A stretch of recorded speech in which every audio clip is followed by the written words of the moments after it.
Assalamualaikum and welcome back to my channel. Hi guys, so I hope you all are doing well. So as you all know guys that exam seasons are going on and I'm also a student, so my exams are gonna start very soon. So in today's video I'm gonna share with you some exam preparation tip that will, I'm sure that will help you a lot. So without any further ado, let's go and start our video. Let's go. जैसे कि आप सबके इल्म में ये बात मौजूद है कि एग्ज़ाम सीजन्स स्टार्ट हो गए हैं और बच्चे अपने एग्ज़ाम्स की तैयारियों में लगे हुए हैं। तो स्कूल हो, यूनिवर्सिटी हो या फिर कॉलेज हो, सबके एग्ज़ाम्स हो रहे हैं और बच्चे बहुत ज़्यादा परेशान हैं क्योंकि हम स्टूडेंट में एक यूनिटी होती है कि हमने पूरे साल तो पढ़ना होता नहीं है और एग्ज़ाम्स के जब डेज़ करीब आ रहे होते हैं तब भी हमें थोड़ी थोड़ी फ़िक्र होती है, लेकिन हम पढ़ने नहीं बैठते। ये भी हमारी बहुत बड़ी काहिली है। एंड देन जब एग्ज़ाम के 1-2 दिन बाकी होते हैं तो फिर अपना सर जो है वो अपने किताबों पर मार रहे होते हैं और फिर ये अल्लाह से दुआ कर रहे होते हैं और सब कुछ अल्लाह पे छोड़ देते हैं और ये अल्लाह से दुआ कर रहे होते हैं तो बस अल्लाह पाक आप ही है आसरा और आप ही जो है वो पास करा देंगे। तो ये एक यूनिटी है हमारे सब स्टूडेंट्स में, मैं भी ऐसे ही हूँ। सो आज मैं आप लोगों को कुछ टिप्स बताऊंगी और ये वीडियो सिर्फ स्टूडेंट्स के लिए है जो कि एग्जाम की तैयारी कर रहे हैं, उनके लिए बहुत हेल्पफुल साबित होगी इंशाल्लाह। अपने एक्सपीरियंस से कुछ टिप्स शेयर करूंगी क्योंकि I am in masters level right now. So मैंने बहुत सारे एग्जाम्स दिए हुए हैं पहले and I am glad that मैं कभी फेल नहीं हुई। तो या मैं आपको ज़्यादा टिप्स नहीं दूंगी, बस 2-3 ऐसे टिप्स हैं जो मैं आपके साथ शेयर करना चाहूँगी क्योंकि मुझे पता है वक्त बहुत कम है और मुकाबला बहुत सख्त है।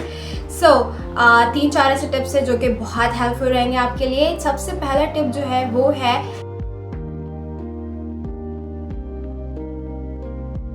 Doing smart study. Smart study करें क्योंकि मैंने बहुत सारे बच्चों को ऐसे देखा है कि वो बहुत हार्ड वर्किंग होता है, वो बहुत मेहनत से पढ़ते हैं, ठीक है, वो पूरे सिलेबस को याद कर लेते हैं। बट मसला यहाँ ये है कि वो जो है ये नहीं सोचते कि what thing is more important for the exam point of view.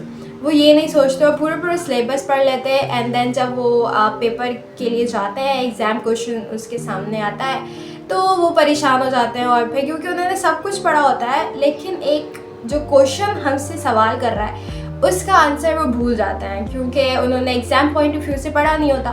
तो स्मार्टली स्टडिंग करें, वक्त लगाएं लेकिन स्मार्टली लगाएं कि हाँ ये चीज़ आने वाला है, ये चीज़ आ सकता है, ये चीज़ आ सकता है, या पास्ट पेपर्स उठाकर देखें कि हाँ ऐसी ऐसी चीज़ें, ऐसी ऐसी क्वेश्चंस मिस दे सकती है, तो उस पर ज़्यादा फोकस करें। और सब, मैं ये नहीं कह रही कि सिलेबस मत पढ़ो, सिलेबस पूरा पढ़ो लेकिन फोकस उस पर करो जो कि मैम या सर जो टीचर है वो दे सकती हैं, ठीक है। तो doing smart study. And tip number 2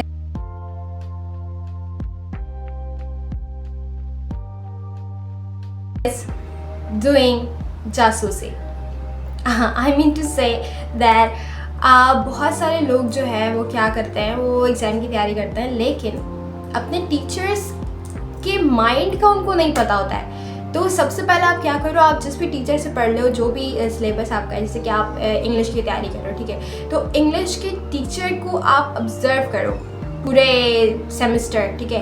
English के टीचर को ऑब्ज़र्व करो और जो आपके सीनियर्स होते हैं उनसे जाके पूछो कि ये टीचर किस तरह के क्वेश्चंस देते हैं और उनसे ये मालूम करो कि इस टीचर को लॉन्ग आंसर्स पसंद है, शॉर्ट आंसर्स पसंद है।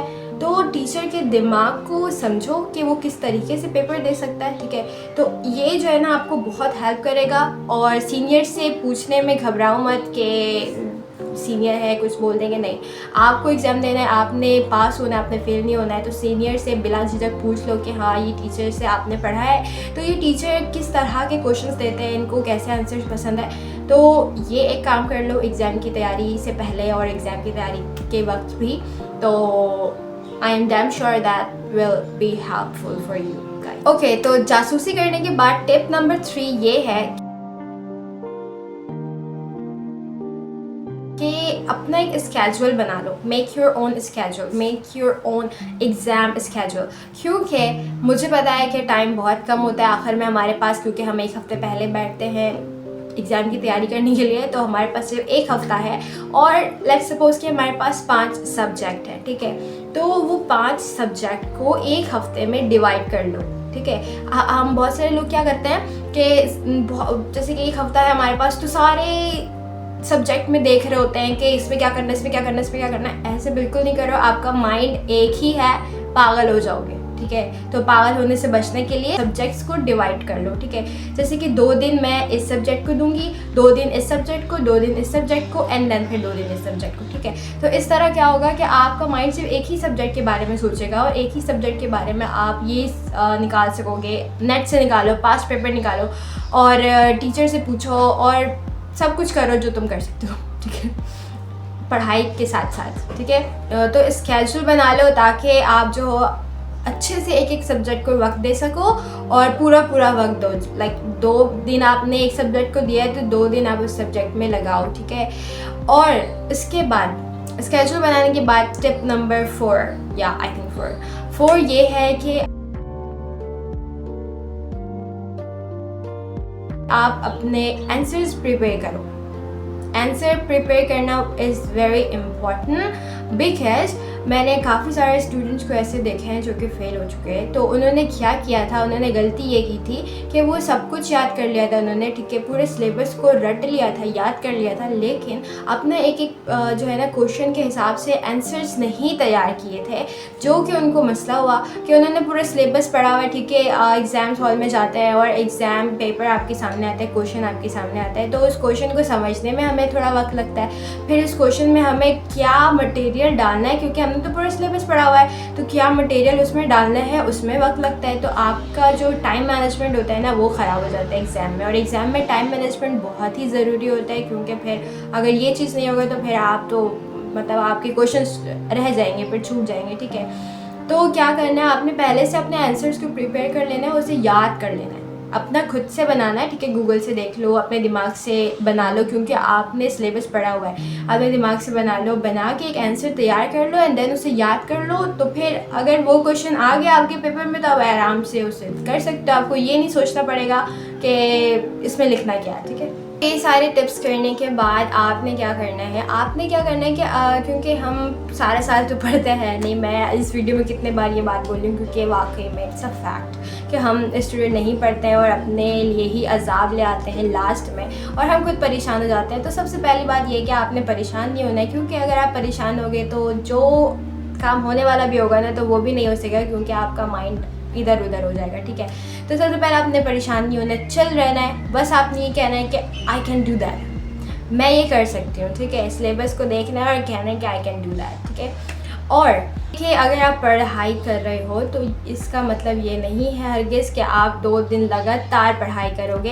ये है कि आप अपने सिलेबस को ब्रेक डाउन कर लो, ठीक है। आपने एक चैप्टर पढ़ाई कर ली, एक चैप्टर की तैयारी कर ली है एंड देन आप उठ जाओ और अपनी फैमिली से बातें कर लो या कुछ स्ट्रेचिंग वगैरह कर लो, फिज़िकल कर लो, क्योंकि एक्सरसाइज जो है ना वो आपके माइंड को फ्रेश रखने में बहुत ज़्यादा हेल्पफुल रहता है।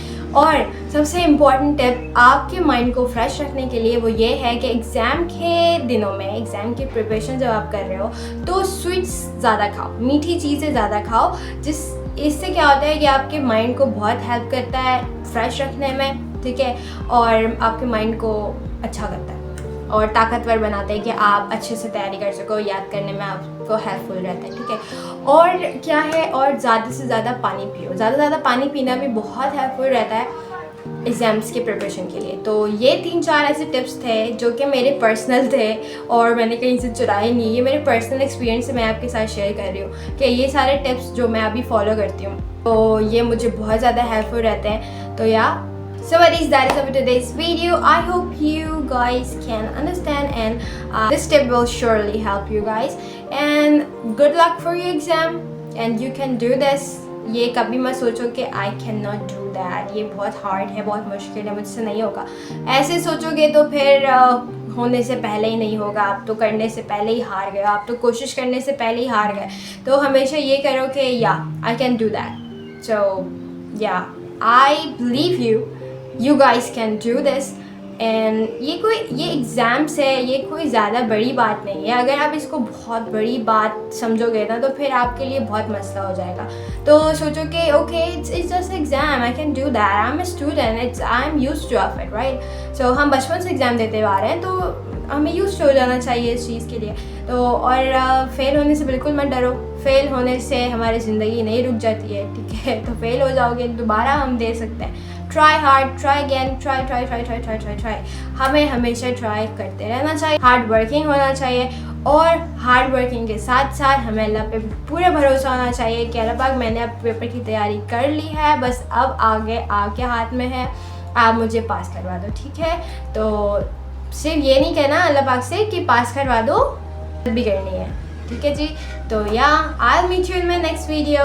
I think so this would be my last video for before exam, because मेरे भी एग्जाम होने वाले तो मुझे भी टाइम चाहिए तैयारी करने के लिए। तो this would be my last video, so I will upload my video after the exam. So yeah, so I'll meet you in my next video, buddies, whenever I'll upload that video. So yeah, take care of yourself and take care of your parents too, and once again, good luck for your exam, and yeah, you can do that. Okay, fi amanillah, Allah Hafiz.